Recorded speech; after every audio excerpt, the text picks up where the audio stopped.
జయనగరంలో జరుగుతున్న ఎన్నికల ప్రచార సభలో జనసేన అధినేత పవన్ కళ్యాణ్ మాట్లాడుతున్నారు. ప్రత్యక్ష ప్రసారం ద్వారా చూద్దాం.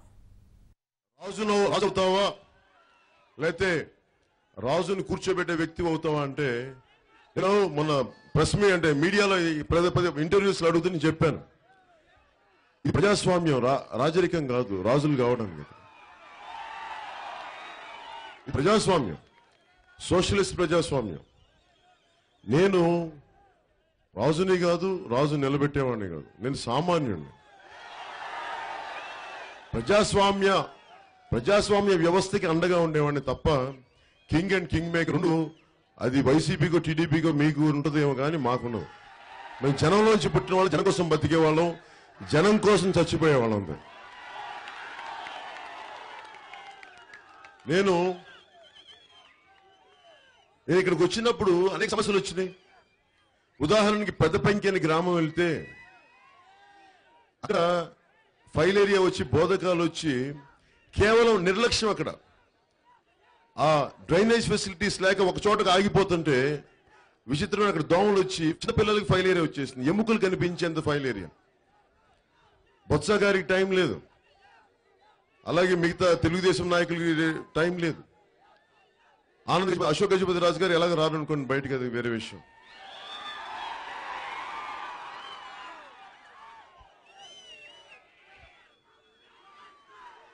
ఆయన కించపరచట్లేదు, ఆయన తగ్గించట్లా, ఆయన చేయలేదని చెప్తున్నా. నేను కోరుకుంటుంది ఒక్క రోజులో మార్పు రాదు. విజయనగరం అనేది మార్చాలని నా ప్రయత్నం. కొత్త నాయకత్వం రావాలి, కుటుంబ నాయకత్వం నుంచి బయటపడాలని నేను కోరుకుంటున్నాను. ఈ రోజున పార్లమెంటుకి మనకి ఇక్కడ ఎమ్మెల్యేగా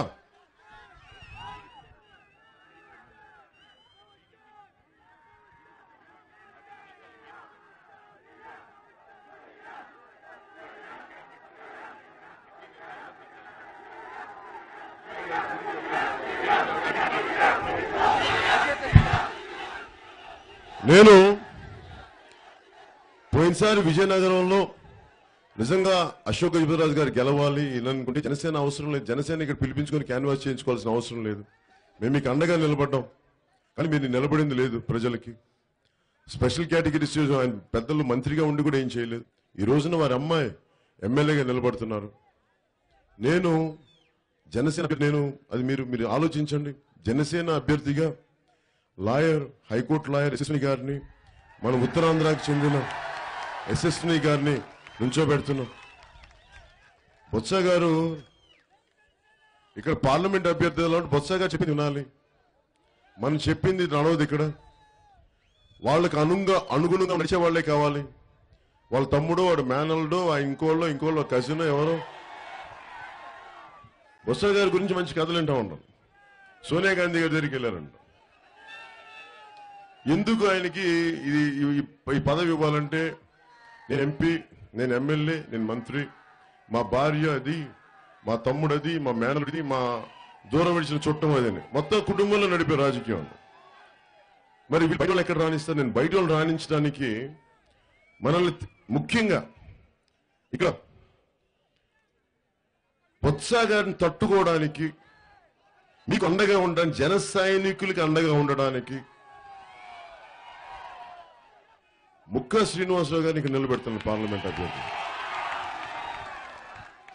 అంటే నేనేం కోరుకుంటానంటే, ముందు నేను ఆలోచించే విధానం, ముందు మన దేశం మొదటి దాంట్లో ఉండాలి.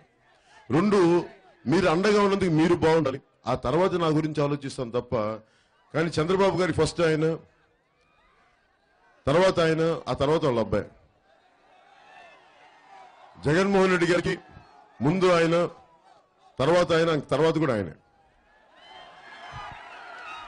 మనకి ముందు మీరు, తర్వాత మీరు, ఆ తర్వాత కూడా మీరు.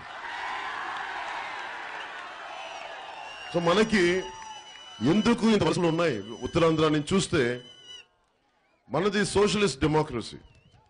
ఈ సోషలిస్ట్ డెమోక్రసీలో మనకి సహకార సంఘాలతో కూడిన జూట్ మిల్లులు కానీ ఇవన్నీ ఉన్నాయి.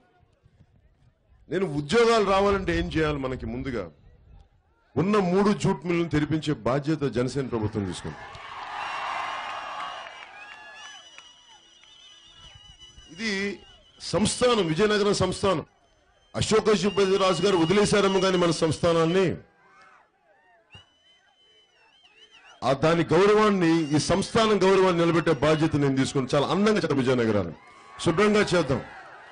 డ్రైనేజ్ ఫెసిలిటీస్ కానీ చక్కగా దీన్ని ఒక మినీ మనకి టూరిజం డెవలప్, చూడండి ఎంత చక్కటి కొండలు ఉన్నాయి. దీన్ని టూరిజం డెవలప్ అయ్యేలాగా ఒక చక్కటి స్మార్ట్ సిటీ, దీన్ని అద్భుతమైన నగరంగా తీర్చిదిద్దే బాధ్యత. ఇక్కడి నుంచి వలసలు ఆగిపోయి ఇక్కడే అందరూ ఆనందంగా ఉండే పద్ధతులు, అలాంటి మౌలిక వసతులు ఏర్పాటు చేయించే బాధ్యత జనసేన ప్రభుత్వం నుంచి నేను తీసుకుంటాను.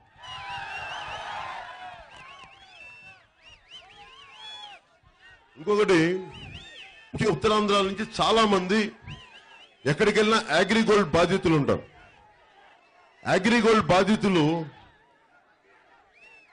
అగ్రిగోల్డ్ దాంట్లో పెట్టి ఎక్కువ ఉత్తరాంధ్ర సంబంధించిన చాలా మంది, దాదాపు 30 లక్షల మంది పైచిలుకున్నారంటారు. మొత్తం తెలంగాణ, ఒరిస్సా, మన ఆంధ్రప్రదేశ్ కలిపి దాంట్లో ఉత్తరాంధ్రలో చాలా ఎక్కువ పెట్టుబడులు పెట్టారు. దాదాపు 130 మంది ఆత్మహత్య చేసుకున్నారు. ఇప్పుడు ఎందుకు ఈ సమస్యని ఎవరు మాట్లాడరు? జగన్మోహన్ రెడ్డి గారు ఉన్నారు, వెళ్ళి అసెంబ్లీ మాట్లాడచ్చు కదా, మాట్లాడరు ఆయన. చంద్రబాబు గారు దాన్ని మేము చేస్తాం, న్యాయం చేస్తాం అంటారు. దాదాపు 132 మంది ఎంతమంది ఆత్మహత్యలు చేసుకున్నారు.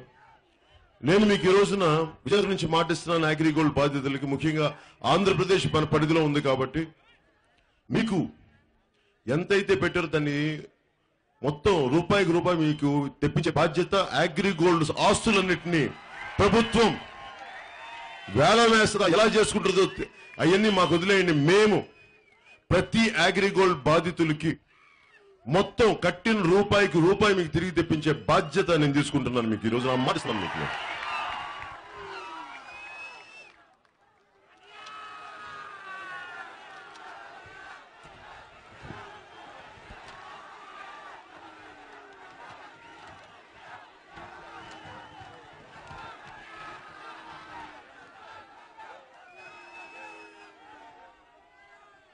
మీకు ఇక్కడ పరిశ్రమలు పెడతా ఉన్నాం. ఆంధ్రప్రదేశ్ ఇండస్ట్రియల్ ఇన్ఫ్రాస్ట్రక్చర్ కార్పొరేషన్ లో నేను కోరుకుంటుంది 65% స్థానికులకే ఉద్యోగం ఇవ్వాలి. ముఖ్యంగా మనకి అవకాశాలు లేకపోతే ముందు మనకి ట్రైనింగ్ ఇచ్చి, మనకి స్కిల్ డెవలప్మెంట్ చేసి, ఏ పరిశ్రమలు పెడితే దానికి ముందుగా డెవలప్ చేసి, ఒకవేళ పరిశ్రమలు ఇవ్వలేని పక్షంలో మీకు ఎంతో కొంత వృత్తి, మీరు స్కిల్ డెవలప్ అయ్యే వరకు మీకు ఎంతో కొంత ఆ ట్రైనింగ్ వృత్తినిచ్చే బాధ్యత, మీకు స్కిల్ వచ్చే వరకు ఆ బాధ్యత నేను తీసుకుంటా, జనసేన ప్రభుత్వం తీసుకుంటా.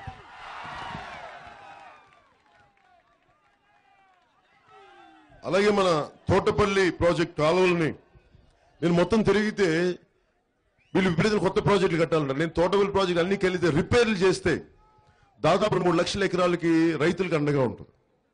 అందుకని మనకున్న తోటపల్లి ప్రాజెక్ట్ కాలువలు పూర్తి చేసి ప్రతి రైతుకి, ప్రతి పొలం, ప్రతి ఎకరానికి సాగునీరు అందిస్తాం.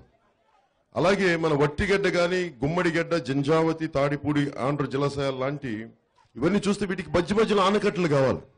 ఆనకట్టలు కట్టి రైతుకి ఇక్కడి నుంచి వలస వెళ్ళిపోకుండా ఆపే బాధ్యత జనసేన ప్రభుత్వం తీసుకుంటుంది. ఆనకట్టలు నిర్మించి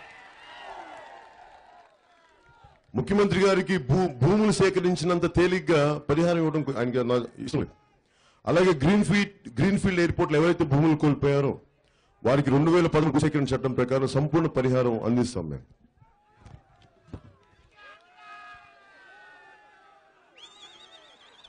ఇవన్నీ మనకి మేనిఫెస్టోలో మన నాయకునికి వినిపిస్తారు. మిగతా నేను మీకు మాటిస్తుంది, మన విజయనగరానికి సంబంధించి మీకు యువతకి అత్యధికంగా ఉపాధి అవకాశాలు రావాలంటే పరిశ్రమలు రావాలి.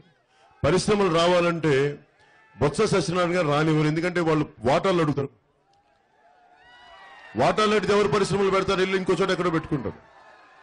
అందుకని బొత్స సత్యనారాయణ గారు వారి వైసీపీకి ఆయన గెలిస్తే, అసలే వైసీపీకి చక్కటి పేరు, మంచి పేరుంది వైసీపీకి. కాలం కలిసి వస్తే అన్ని కలిసి వస్తాయంటారు కదా, అట్లాగే వైసీపీకి బొత్స గారు కలిసి వచ్చారు. చక్కటి కాంబినేషన్. జగన్మోహన్ రెడ్డి గారు, బొత్స గారు, ఎంత చక్కటి కాంబినేషన్. ఆనందంగా ఉంది చూడటానికి. కన్నుల పండుగగా ఉంది ఇద్దరిని చూడడానికి.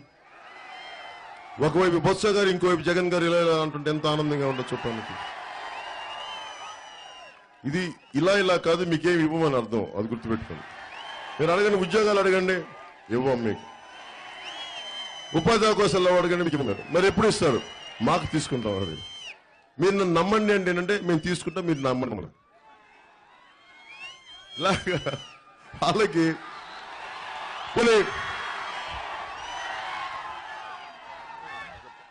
పోనీ మనకి తెలుగుదేశం నాయకులు బలంగా ఉన్నారంటే అశోక్ గజపతి రాజు గారు చేసిన మనకి, ఆయన్ని భుజాల మీద ఎక్కించుకుని మోసిన మనకే నాలాంటి వాడు గుర్తులేడు, ఇంకా మీరేం గుర్తుంటారు? మీరు కొన్ని వారు అమ్మాయి చేస్తా ఉన్నారు, వాడుపడి చేస్తున్నారు, సంతోషమే. కానీ పాపం ఆవిడ బయటకు వచ్చి ఎంతకాలం తిరగలదు. మళ్ళీ వాళ్ళ నాన్నగారి అది ఏముంటుంది, కోట మనుషులు అంటారు, మర్చిపోయినాను.